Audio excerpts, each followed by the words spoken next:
Tudo bem? Podemos ir adiante? Então, o bônus hora. Notando que a senhora Laura entristecera subitamente ao recordar o marido, modifiquei o rumo da palestra interrogando. Que me diz do bônus hora? Trata-se de algum metal amoedado? Resposta. Não é propriamente moeda, mas ficha de serviço individual, funcionando como valor aquisitivo. Pronto. Então está bem claro. Bônus hora é uma ficha em que eles anotam. Vamos dar um exemplo, vai. Não é assim, obviamente, mas para vulgar, para entender. Passaram-se 30 dias, quantas horas teve o Ricardinho de trabalho aqui? 40. Um exemplo. Colocou lá, 40. Fulano, 100.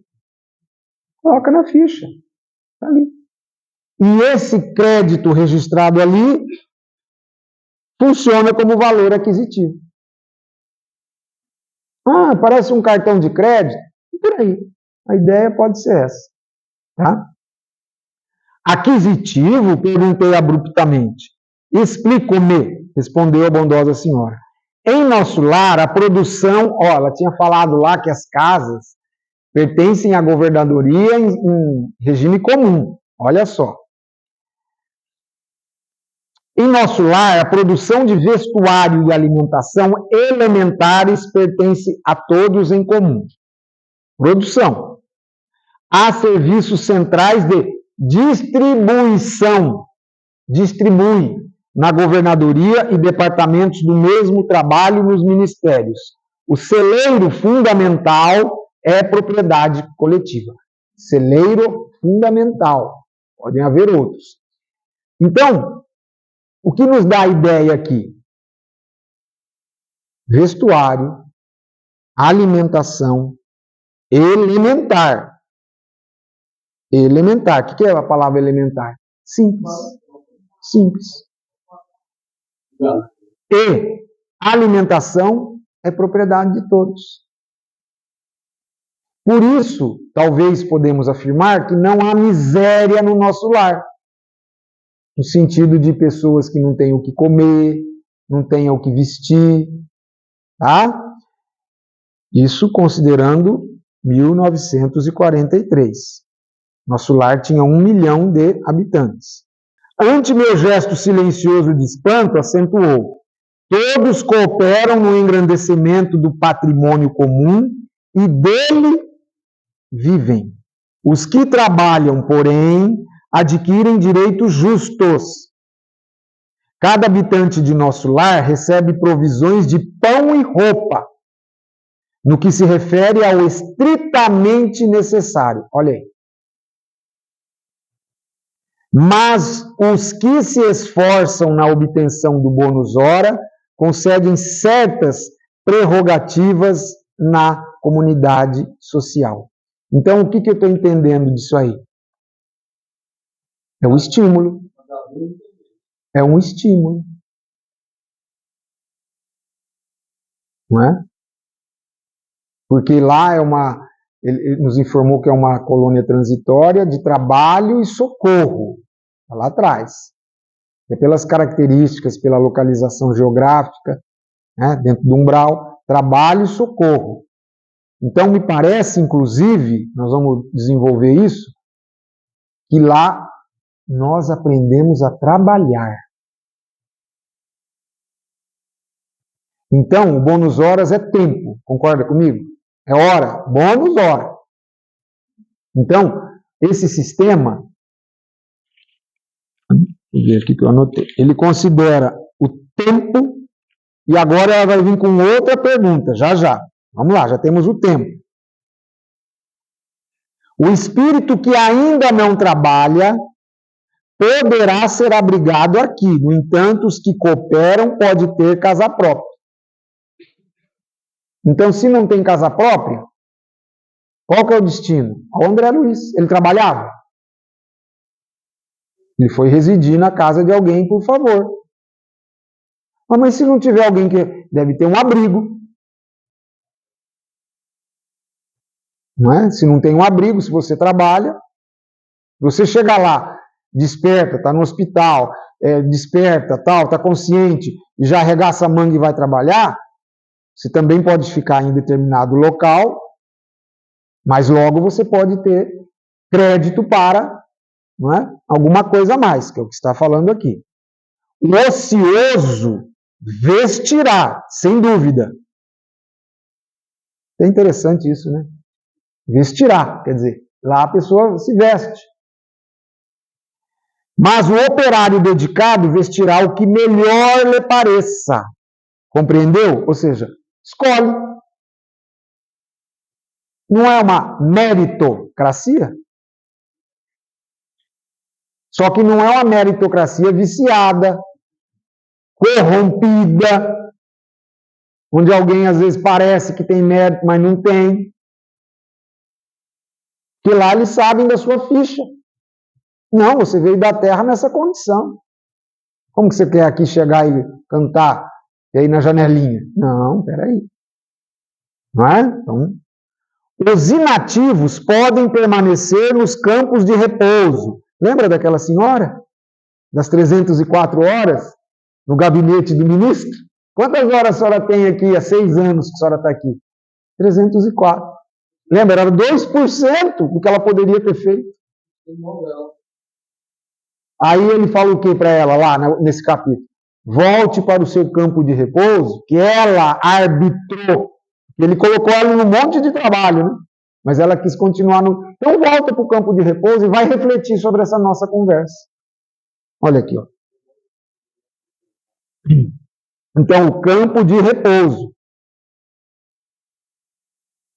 Ou nos parques de tratamento, favorecidos pela intercessão de amigos. Entretanto, as almas operosas conquistam o bônus hora e podem gozar a companhia de irmãos queridos nos lugares consagrados ao entretenimento, ou o contato de orientadores sábios nas diversas escolas dos ministérios em geral. Então aqui, claro que não tem o jeitinho brasileiro, de você conseguir algo que você não tenha mérito para tanto. E isso nós estamos falando de uma colônia adjunta, não é muito assim, esferas superiores, não é. Então você vê que o sarrafo é alto, já aqui em nosso lar. Não é? Interessante isso daí. Precisamos conhecer o preço de cada nota de melhoria e elevação. Cada um de nós, os que trabalhamos, deve dar no mínimo 8 horas de serviço útil nas 24 horas de que o dia se constitui. 1/3. Os programas de trabalho, porém, são numerosos e a governadoria permite 4 horas de esforço extraordinário aos que desejem colaborar no trabalho comum, de boa vontade. É o trabalho que a gente faz. A pessoa tem uma profissão e chega no nosso caso aqui, no sábado, no domingo, se dedica. Vai lá, fica uma tarde inteira. Esse é o horário, o esforço extraordinário. Aos que desejam colaborar. Desse modo, há muita gente que consegue 72 bônus horas por semana, ao invés das 48. Sem falar dos serviços sacrificiais, cuja remuneração é duplicada e às vezes triplicada. Então tem critérios estabelecidos. Criança dobrada. Então, sacrificiais. Às vezes, o samaritano, que vai lá no resgate, é sacrificial. Quem sabe? Não tem a hora triplicada.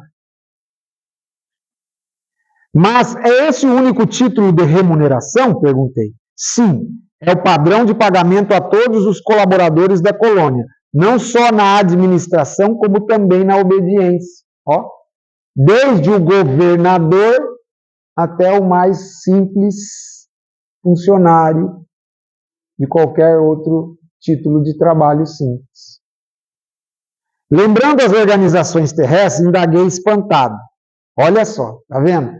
Ele imediatamente, ela falou, pô, desde o governador, não é? Porque ele fala aqui, ó, desde a administração até a obediência.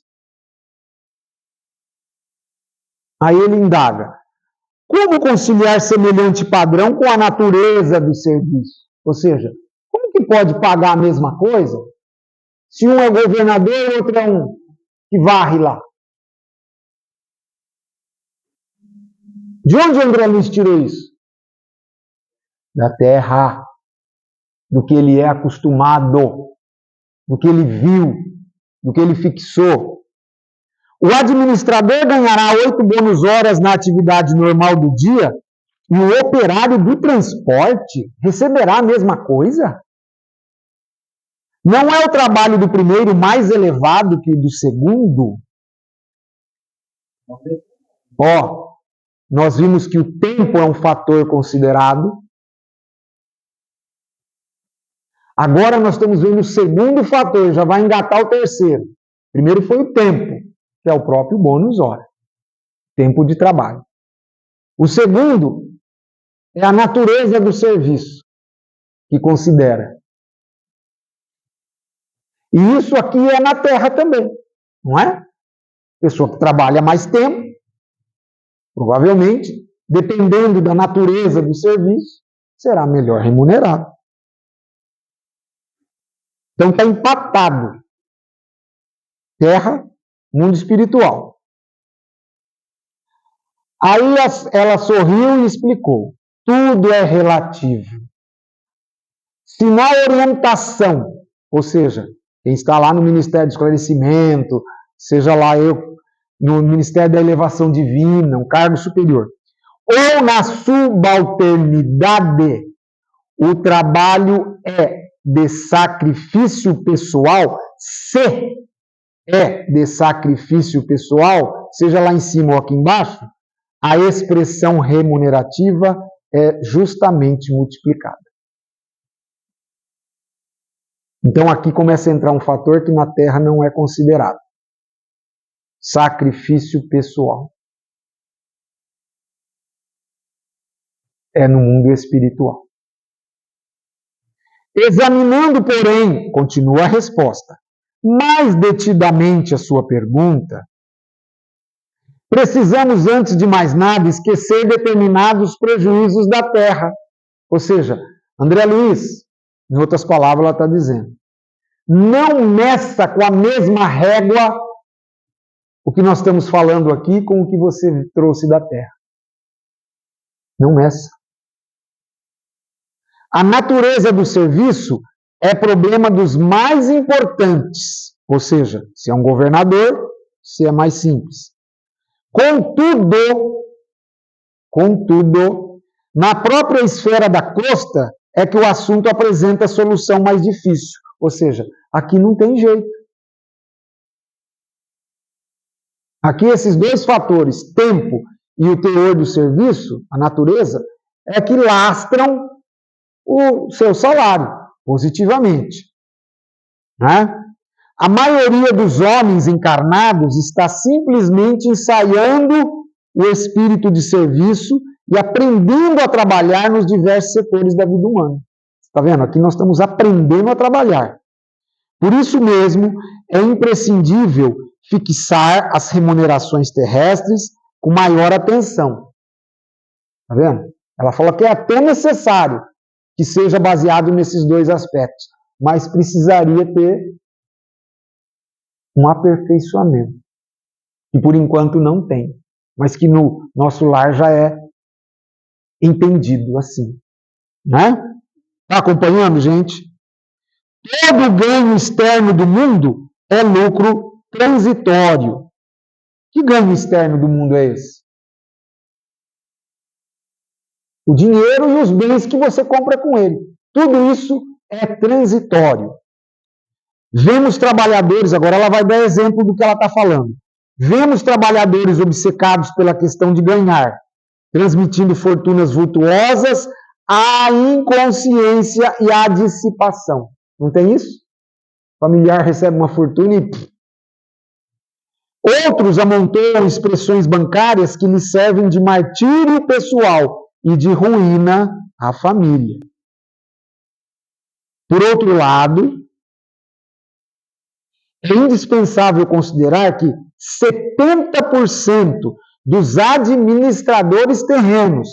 Então você põe aí presidente da República, governador, prefeito, dono de empresa, administradores. Não pesam os deveres morais que lhes competem. E que a mesma porcentagem, 70%, pode ser também colocada a quantos foram chamados à subordinação. Não é só para quem está no escalão mais alto, embaixo também. Ou seja, ela disse, falta a consideração dos deveres, das responsabilidades morais. Morais. Será que nós vamos chegar um dia nesse aspecto? Vivem quase todos a confessar a ausência de impulso vocacional. Olha, muita gente está onde nem está feliz. Não, eu trabalho aqui, mas não é o que eu gosto, né? Recebendo, embora, os proventos comuns aos cargos que ocupa. Ou seja, não larga o osso. Governos e empresas pagam a médicos que se entregam à exploração de interesses outros e a operários que matam o tempo. E isso eu posso falar de cadeira, porque eu fui funcionário público, mas não que eu matava o tempo, mas...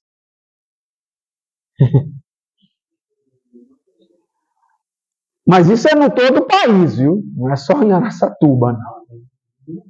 No mundo. Por quê? Porque você sabe que você é um funcionário que dificilmente vai ser mandado embora, encosta a sua âncora e não sai dali. E faz estritamente o que você tem o dever de fazer. Não pode fazer nada mais. E às vezes até a legislação concorre para isso. Não é? Onde aí a natureza do serviço? Há técnicos de indústria econômica que nunca prezaram integralmente a obrigação que lhes assiste e valem-se de leis magnânimas à maneira de moscas venenosas no pão sagrado, exigindo abonos, facilidades e aposentadorias. Creia, porém, que todos pagarão muito caro a displicência. Isso daí é válida, essa afirmação, porque está tudo registrado. Não é na ficha lá, não. É na nossa própria consciência. Né? Parece ainda distante o tempo em que os institutos sociais poderão determinar a qualidade de serviço dos homens. Porque, para o plano espiritual superior, não se especificará teor de trabalho. Lá não importa qual é a sua categorização, sem a consideração dos valores morais que você tenha gasto na execução daquele trabalho. Então, ó, nessa hora, eu tenho aqui uma questão que eu sempre, quando cai, eu acho ela importantíssimo nós sabermos de cabeça.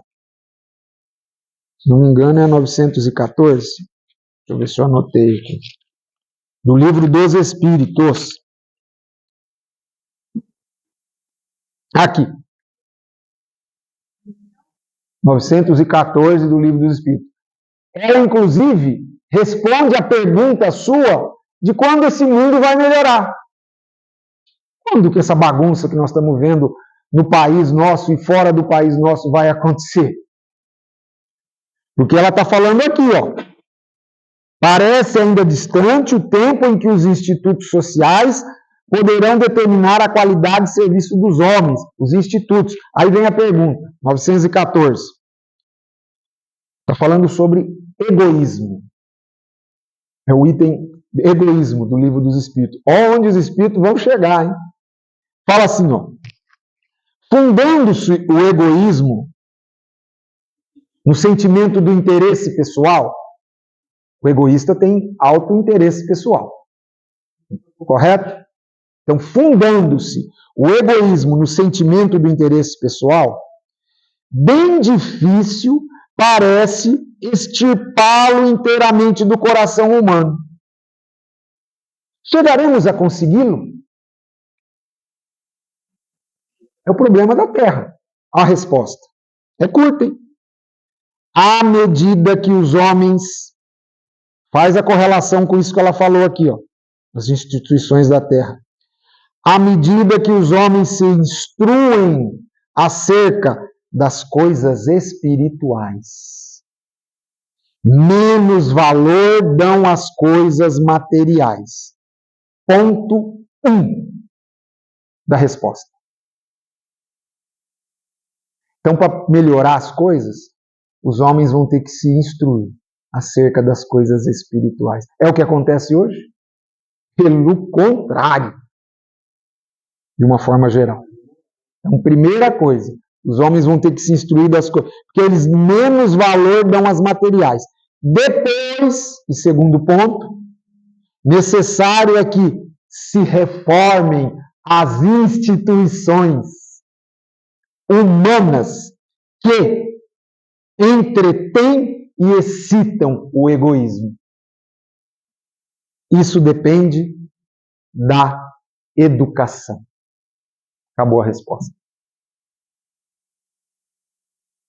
Então o homem vai ter que se instruir pelas coisas morais. Ele mais instruído e educado. Estranho o país que não queira educar seu povo, né? Não é? Estranho. Se pergunte por quê. Não educa o povo. As instituições não mudarão. Elas não mudando do jeito que elas são hoje, elas excitam e entretêm o egoísmo nas pessoas. É um sim. Essas palavras despertavam-me para concepções novas. Percebendo minha sede de instrução, a interlocutora continuou. O verdadeiro ganho da criatura é de natureza espiritual. O verdadeiro. Então a gente pode até pensar numa coisa, né? Um parênteses. A pessoa às vezes trabalhou a vida inteira num serviço e ela faz uma reflexão.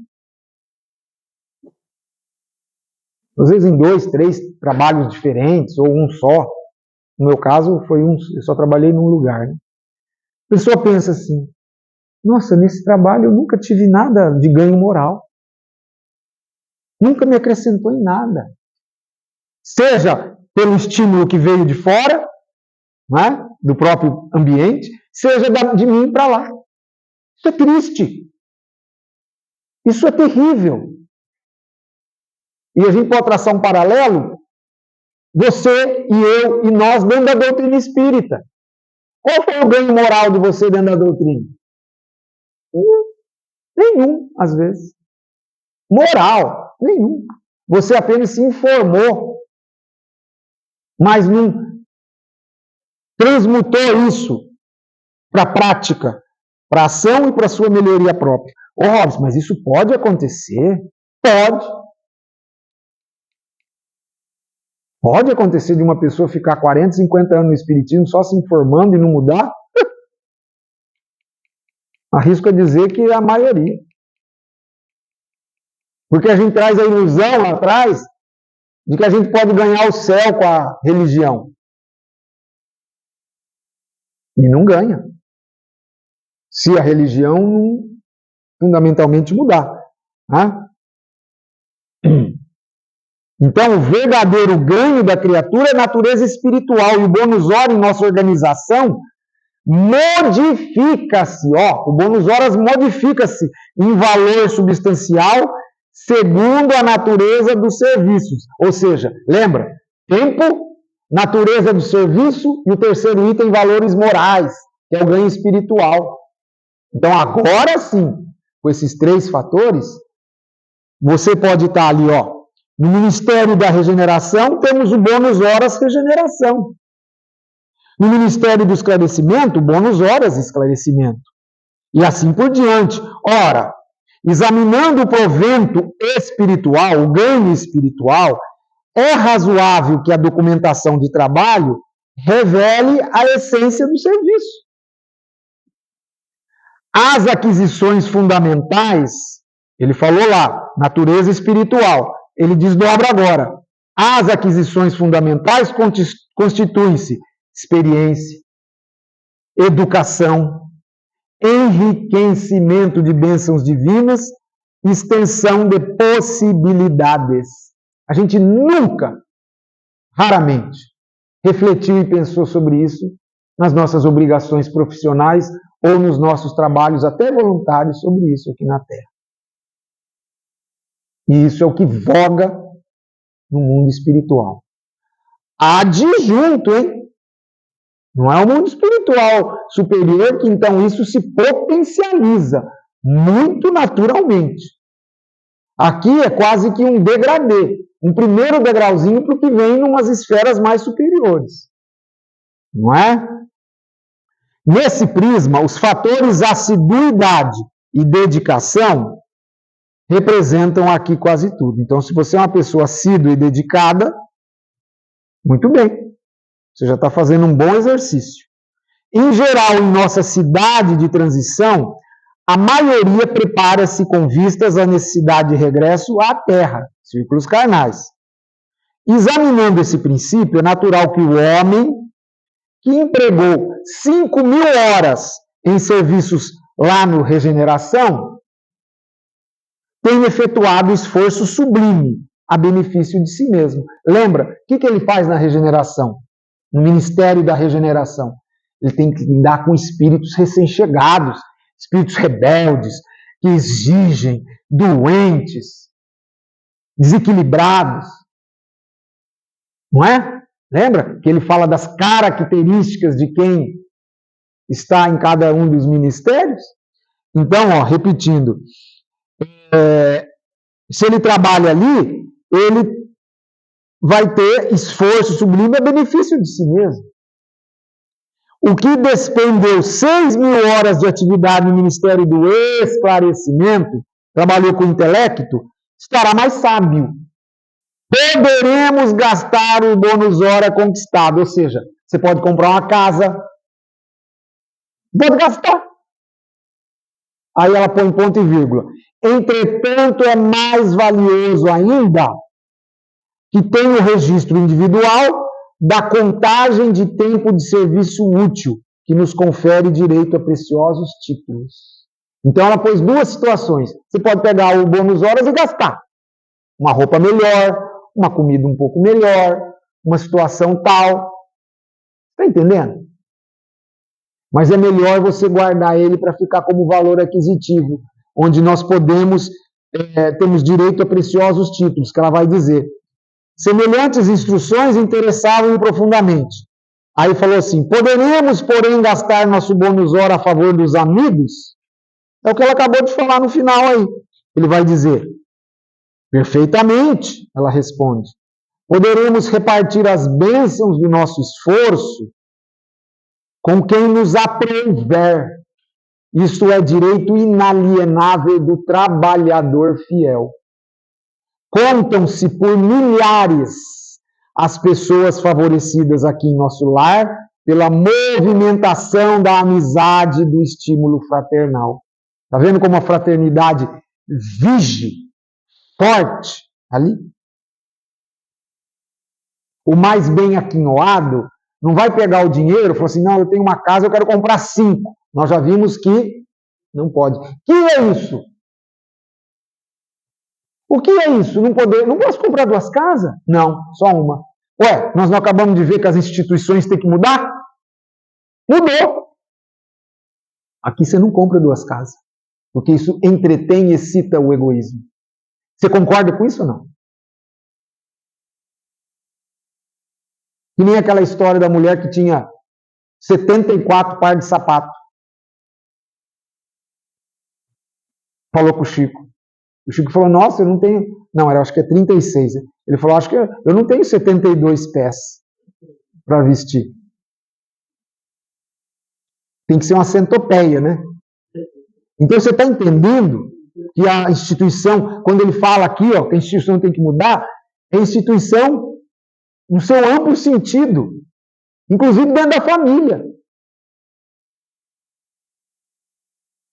Vamos lançar aqui hipóteses. A pessoa bem rica aqui na Terra, na mudança da instituição, não vai excitar o filho. Não, vamos comprar mais fazendas, filho. Mais fazendas, mais fazendas, mais fazendas. E o vizinho morrendo de fome. A instituição vai ter que mudar. Mas isso só é pela educação. Ele finaliza a resposta assim. Ela vai mudar pela educação. A essa altura, a genitora sorriu e observou. Quanto maior a contagem do nosso tempo de trabalho, maiores intercessões podemos fazer. Compreendemos aqui que nada existe sem preço e que para receber é indispensável dar alguma coisa. Isso é, notei aqui, ó, novo paradigma. Não, Robson, eu já sei disso. Você sabe, você é uma exceção. Tá? Para receber é indispensável dar, e não o contrário. Ou, se não, só receber. Então, você vai vendo aí o que, às vezes, até os nossos sistemas de governo fazem com o povo. Só dá. Isso está claro.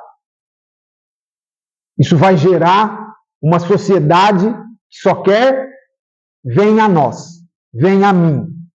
Isso está escrito, porque as gerações estão crescendo com isso. Nos preparemos. Talvez nós não estejamos mais aqui. Então está escrito, para receber é indispensável.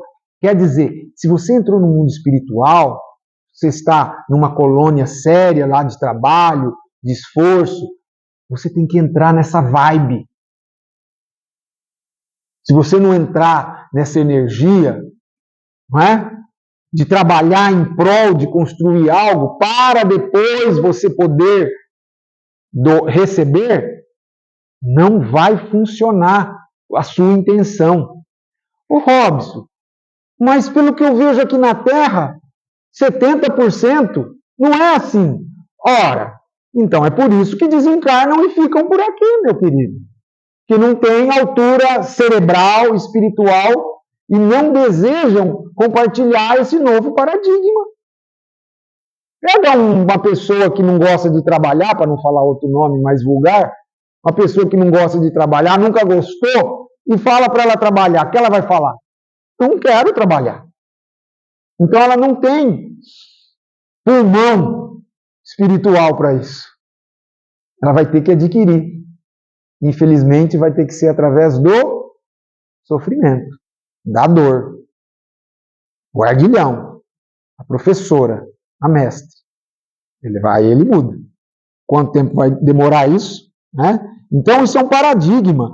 Pedir, portanto, é ocorrência muito significativa na existência de cada um.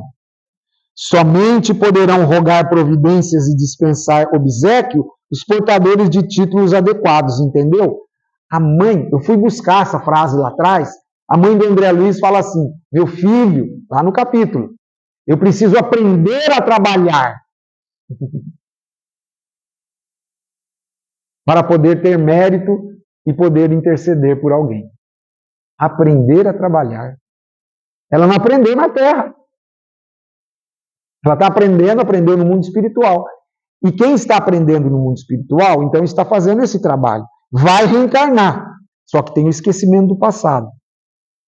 Mas ele traz instintivo isso, que o trabalho é uma coisa, é uma lei da natureza, está lá entre as leis morais. A primeira é a lei da adoração, no livro dos Espíritos. A segunda é a lei do trabalho.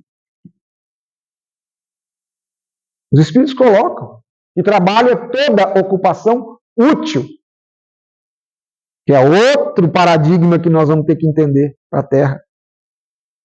Obrigação útil, não necessariamente remunerada financeiramente, mas muito remunerada no mérito.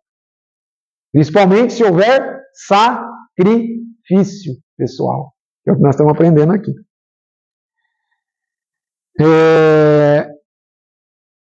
E o problema da herança, para arrematar? Inquirir de repente. Não temos aqui demasiadas complicações. Até porque, por tudo que nós vimos até agora, né, já dá para ter uma ideia. Respondeu a senhora Laura sorrindo. Vejamos, por exemplo, o meu caso. Aproxima-se o tempo do meu regresso aos planos da cruz. Tenho comigo 3.000 bônus horas auxílio. Então, ela tem o crédito na caderneta dela de anotação, 3.000 horas. No meu quadro de economia pessoal, não posso legá-los à minha filha, que está a chegar, porque esses valores serão revertidos ao patrimônio comum. Antes de eu continuar, por que ela não pode legar à filha? Porque o patrimônio do esforço e sacrifício dela. Isso é uma legislação. Aqui a gente lega para o filho? Aqui a gente lega. E às vezes criamos monstros por causa disso. É complicado essa discussão. E não vamos nos estender nela. É pela hora. É complicada essa discussão. Mas está aqui, ó. Então vamos lá. Não posso legá-los à minha filha, que ela despendeu esforço moral, deveres morais, inclusive. Porque esses valores serão revertidos ao patrimônio comum. Ó. Outra discussão. Essas 3.000 horas vão para o patrimônio comum. Permanecendo minha família apenas com o direito de herança ao lar. No entanto, minha ficha de serviços autoriza-me a interceder por ela e preparar-lhe aqui trabalho e concurso amigo, assegurando-me igualmente o valioso auxílio das organizações de nossa colônia espiritual durante minha permanência nos círculos carnais. Quer dizer, ela não vai deixar para a irmã, eu vou deixar para minha irmã aqui tudo uma beleza, ela vai poder ficar aqui pelo menos uns 10 anos sem precisar trabalhar, meus bônus horas. É o contrário. O meu crédito vai legar para ela um local para trabalhar. Está vendo como o trabalho lá é valorizado? Porque ele é lei da natureza. Né? Quem que Jesus falou? Eu trabalho, e meu pai trabalha até hoje. Né? Vamos lá. No entanto, tal, em colônia espiritual, durante minha permanência. Nesse cômputo, deixo de referir-me ao lucro maravilhoso que adquiri no capítulo da experiência, nos anos de cooperação no Ministério do Auxílio. Ela nem se referiu à experiência. Lembra que ela falou aqui atrás? A experiência é um dos ganhos dentro daqueles valores espirituais. E experiência em que você deduz Ministério do Auxílio. Ela não trabalhou com cérebro. Ela trabalhou na caridade.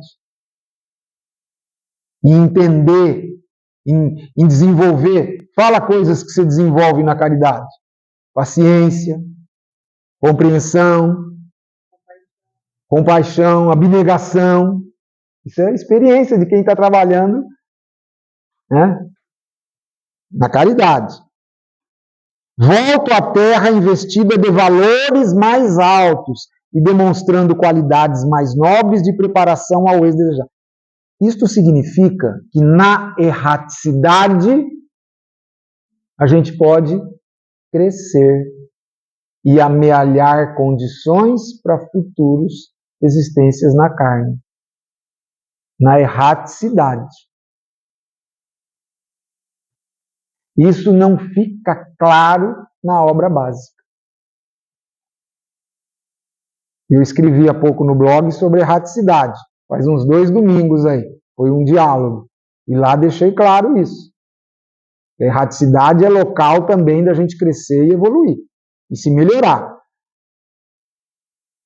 Por outro lado, também pode piorar. Se pode crescer, se pode melhorar pelo seu esforço, pela sua dedicação. Quem não se esforça, quem não se dedica, ou até o contrário, quem continua na treva,